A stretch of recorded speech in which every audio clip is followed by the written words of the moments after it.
ఒకప్పుడు మన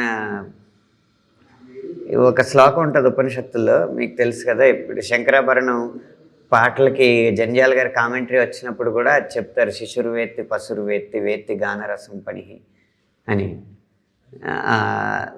అంటే సంగీతం అనేది శిశుర్వేత్తి, శిశువులు తెలుసుకోగలరు, పశుర్వేత్తి పశువులు తెలుసుకోగలవు సంగీతం గురించి, వేత్తి గానరసం పనిహి పాములు కూడా తెలుసుకోగలవు. మొత్తం మన సమాజం అందరికీ ఆ మొదటి హాఫే తెలుసు ఆ శ్లోకంలో. దానికి సెకండ్ హాఫ్ ఉంది. శిశుర్వేత్తి పశుర్వేత్తి వేత్తి గానరసం పనిహి కోవేత్తి కవితాతత్వం ఈశ్వరో వేత్తివా నవా.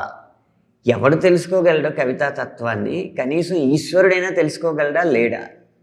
అంత లోతుగా ఉండాలి కవితాతత్వం, అన్ని లేయర్స్ ఉండాలి అనేది దాని భావం. అంటే సంగీతం వినగానే ఆపాత మధురం అయితే, సాహిత్యం అనేది ఆలోచనామృతం. ఆలోచించే కొద్దీ అమృతం ఊరుతూ ఉంటుంది. ఇది సంగీతం అనేది జస్ట్ వినగానే తీయగా ఉంటుంది అంతే. అంత పెద్దపీట వేశారు సాహిత్యం. కానీ రీల్స్ యుగం వచ్చేటప్పటికి ఏంటంటే, ఇది ఆలోచనామృతం అయినా అవ్వకపోయినా ఆపాత మధురం అయితే అవ్వాలి అన్న అది కంపల్సరీ అయిపోయింది ఇప్పుడు.